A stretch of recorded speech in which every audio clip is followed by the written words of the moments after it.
সংঘ Bharat Sevashram Sangha, Ramakrishna mission, ISKCON, সব সন্ন্যাসীরা খারাপ, গেরুয়া বসন পড়লেই খারাপ, এসব কথা বলেও ইলেকশন কমিশন চুপ করে দেখবে। দাদাজি অভিযোগ কি ভাষা বলেছে মহিষাদলে এসে, বাপ বেটা গদ্দার। ইলেকশন কমিশন তখন ঘুমায়। মা বেটার ক্ষেত্রে একরকম আইন, আর অভিজিৎ গাঙ্গুলির ক্ষেত্রে আরেক রকম আইন। দাদাকে সংখ্যালঘু ভোটের দিকে তাকিয়ে কি সংখ্যালঘু ভোটের দিকে তাকিয়ে কি মমতা বন্দ্যোপাধ্যায় সব কথাগুলো কি কথা? এই যে সংঘদের উপর আক্রমণ, কার্তিক মহারাজ, কে জানেন না? আপনি নিজে জানেন। উনি হিন্দুদের উপর আক্রমণ করেন মুসলমান ভোট পাওয়ার জন্য, আর গরিব মুসলমানদের মারেন। বকটুইতে মেরেছেন, গার্ডেন নিচে মেরেছেন। পাশাপাশি অদিত চৌধুরীও আজকে তাকে সমর্থন করছেন। আনিস খানকে মেরেছেন, নৌসাদ সিদ্দিকীকে জেল খাটিয়েছেন। আজকে অদিত চৌধুরীও একইভাবে মমতা সাপোর্ট করছে, অর্থাৎ যে বক্তব্য দিয়েছে কার্তিক মহারাজ। আমি বলবো না অদিত চৌধুরী জামানত থাকে কিনা দেখুন, গণনা দিন হার্ড হবে তো বলে গেলাম, লিখে রাখুন। সেবক রোডে জামানত থাকবে কিনা, সেবক রোডে তো আক্রমণ হয়েছে, এর জন্য দায়ী মমতা ব্যানার্জি। ওনার উস্কানিতে এগুলো হয়েছে, ছেড়ে দেন। আমার অনেক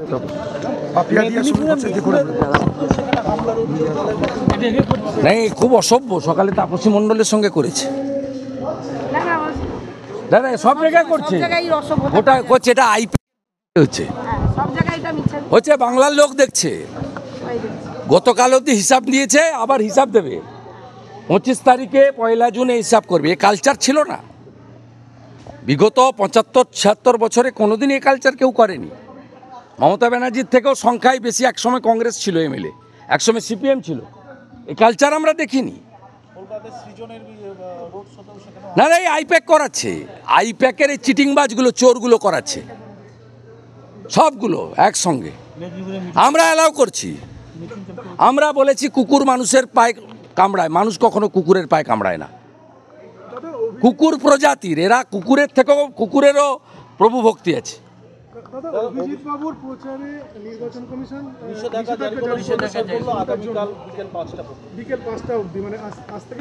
ইলেকশন কমিশনের কোনো সিদ্ধান্ত নিয়ে বলবো না, তবে মমতা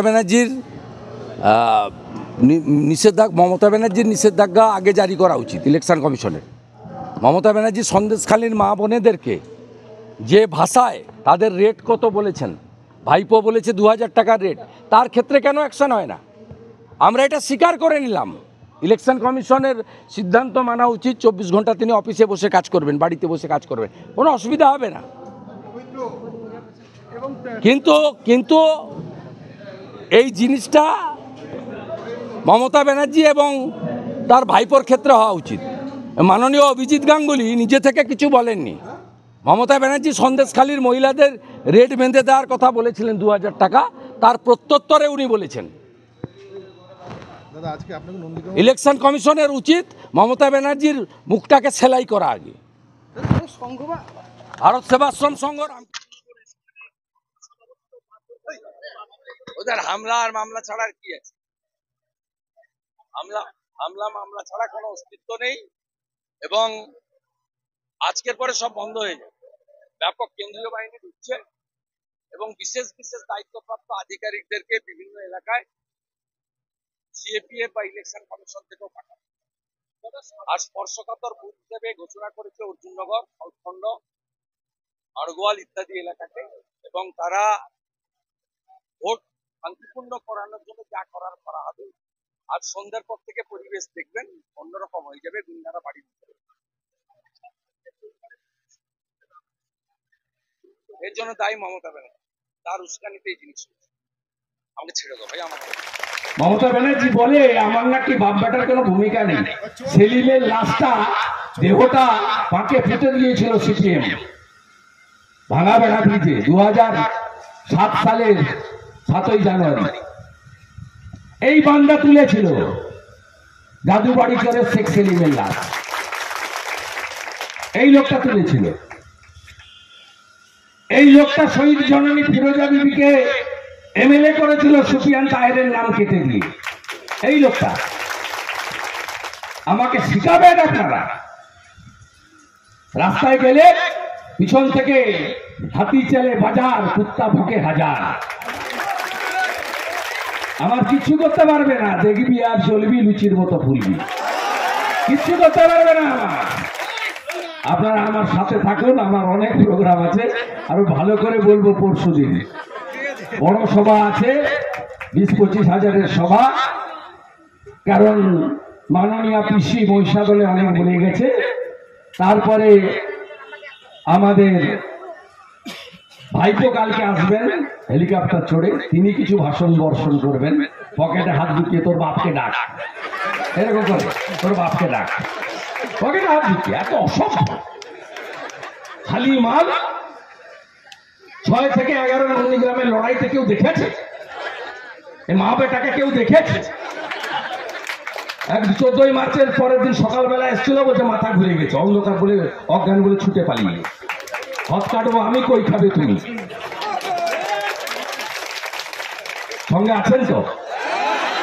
আছেন তো? ভোট 1 নম্বর বোতামে দেবেন তো? আমি আবারও বলি, শুধু সনাতন হিন্দুদের ভোটে নয়, সবাই মিলে আমরা ভারতবাসীর ভোটে, নন্দীগ্রামবাসীর ভোটে, আমরা সবাই ভোটার, মাঝখানে কোনো প্রাচীন নেই। একসঙ্গে জেতাবো এবং কমসে কম 30,000 লিড অভিজিৎ গাঙ্গুলি যাতে নন্দীগ্রাম থেকে পায়, সে ব্যবস্থা আপনারা করবেন। করব প্রথমে স্নিগ্ধা জানাকে বলবো চন্দনের ফোঁটা দিয়ে শুভেন্দু বাবু সভা মঞ্চে উপবিষ্ট নেতৃত্ববৃন্দদের বরণ করে নেওয়ার জন্য।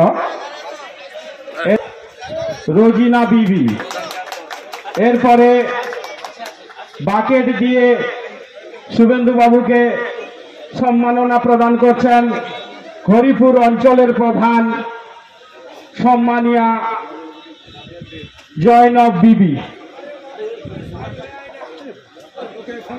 জয়নব বিবি হরিপুর অঞ্চলের প্রধান সাহেবা, ধন্যবাদ উনাকে। সেই সঙ্গে আমাদের মাঝে উপস্থিত আছেন রাবিয়া দিদিকে অসংখ্য ধন্যবাদ, উনি শুভেন্দু বাবুকে ফুলের তোড়া দিয়ে বরণ করে নিলেন। এরপরে মহিলা মোর্চার পক্ষ থেকে সরস্বতীকরণ। কেন চলে যাও উত্তরপ্রদেশে? ওটা তো যোগীর রাজ্য। এই ভৌতাবাজি দিয়ে এটা টিকানো যায় না। আজকে আমরা কেন এই সরকারের বিরোধী? আমার কি সরকার খুব ক্ষতি করে দিয়েছে? ব্যক্তিগত না, সরকার সার্বিক দেশের ক্ষতি করছে। এই সরকার কি ক্ষতি করেছে? কাউকে বাদ দেয়নি, কয়লাকেও বাদ দেয়নি, সমাজের মধ্যে ঢুকে দিচ্ছে। আমি জানতাম আগে তৃণমূল প্রক্সি ভোট দেওয়ার জন্য ভোটে জালি ভোটার ঢুকে দিত, কিন্তু এই সরকার যে স্কুলের মধ্যে জালি শিক্ষক ঢুকে দিচ্ছে এটা জানতাম না। আর জালি শিক্ষকের যিনি গুরু, যাকে আমরা একটা সময় মানতাম যে পার্থ বলে একটা মিস অর্পিতা, অর্পিতার দেখতে খুব সুন্দর ছিল, যে কোনো লোক দেখলেই বলবে ভালো লাগে। পার্থরও অপরাধ কিছু নয়, যার বাড়ি থেকে কোটি কোটি টাকা পাওয়া যায়। এরা কোন নেচারের? সে আবার শিক্ষামন্ত্রী, ভাবুন, শিক্ষামন্ত্রী।